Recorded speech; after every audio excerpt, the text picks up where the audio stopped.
A tree that is considered the tallest tree in the Philippines. What a majestic tree it is, introducing tuog Petersianthus quadrilatus, the family Licitidaceae.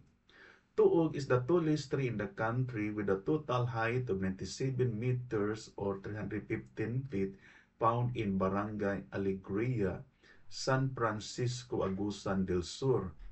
It is a large, towering, fast-growing tree that prefers full sun exposure for optimal growth. It usually has a straight and cylindrical bole that remains branchless up to 20 meters.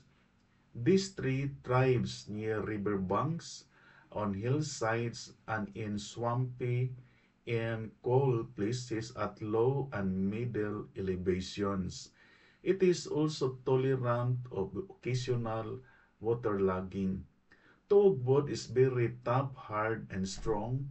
It is commonly used to make bridges, veneer, and plywood. The seeds of tuog are edible and taste like peanuts. The leaves are medicinal and treat skin rashes. This is Max. Caring for the environment is not only a choice but a responsibility.